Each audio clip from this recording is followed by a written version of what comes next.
இன்றைய பதிவில் நம்ம என்ன பார்க்க போறோம் அப்படின்னா புதன்கிழமைக்கான அறிவியல் வானிலை பதிவு தான் பார்க்க போறோம்.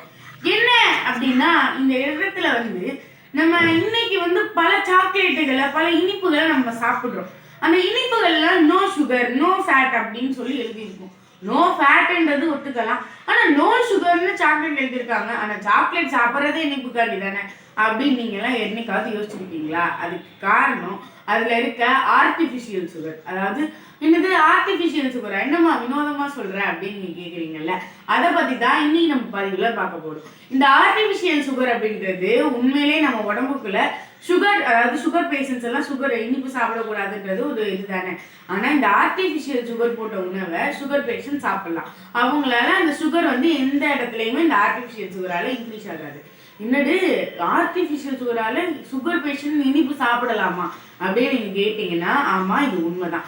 இந்த ஒரு விஷயத்த கண்டுபிடிச்ச நபர் யாரு அப்படின்னா இந்த அறிவியல் மாமணி சின்ன வயசுல இருந்து வளர ஆரம்பிக்கிறாரு. வளர்ந்து ஒரு பள்ளிக்கூடத்துல படிச்சு எப்பவுமே ஒரு மனுஷன் வாழ்ற மாதிரிதான் வாழ்றாரு. இவர் ஒரு நடுத்தரமான குடும்பம் அப்படின்றதுனால விஞ்ஞானியான ஒரு கனவோட அவர் இருக்காரு. அதனால விஞ்ஞானி ஆகுறாரு. விஞ்ஞானி ஆனதுக்கு அப்புறமா ஒவ்வொரு பொருளையும் ஆய்வு செய்ய ஆரம்பிக்கிறாரு. அப்படி ஆய்வு செய்யும் போது நிலக்கரியிலிருந்து ஒரு லிக்விட அவர் தயாரிக்கிறார். நிலக்கரியிலிருந்து அந்த லிக்விட தயாரிச்சுட்டு இவர் சயின்டிஸ்டா இருந்தாலும் கை கழுவாம சாப்பிடுவார் போல. அதனால அங்க என்ன மறந்துச்சுன்னு தெரியல, லஞ்ச் டைம் வந்தோடனே கை கழுவாம அப்படியே போய் பிரெட் எடுத்து சாப்பிட்டுருக்காரு. பார்த்தா பிரெட் இனிக்குது. என்னடா அது பிரெட் இனிக்குது, வேற எதுவும் புதுசா இருக்கான்னு இன்னொரு பிரெட் எடுத்து சாப்பிட்டா அதுவும் இனிக்குது. என்னடா அது, இது பிரெட்டு புதுசா இல்லை நம்ம கையில எது உட்கார்ந்தாங்க, கையை நக்கி பார்க்குறாரு. அப்பதான் தெரியுது பிரெட்ல இருந்து அந்த இனிப்பு வரல, தான் கையில இருந்து தான் வருது அப்படின்னு.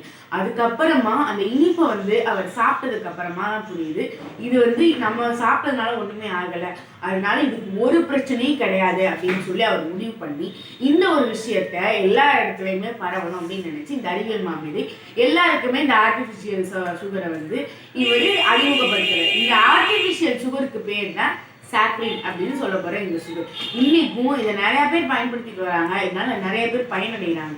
இந்த ஆர்டிபிஷியல் சுகரை கண்டுபிடிச்சவர் யாருன்னு தானே கேட்குறீங்க, அவர் தான் ஃபால்பரிக். இந்த ஃபால்பரிக் அறிவியல் மாமேதை இதை கண்டுபிடிச்சதுக்காண்டி அவருக்கு என்னைக்கும் நன்றியோட இருக்கும்.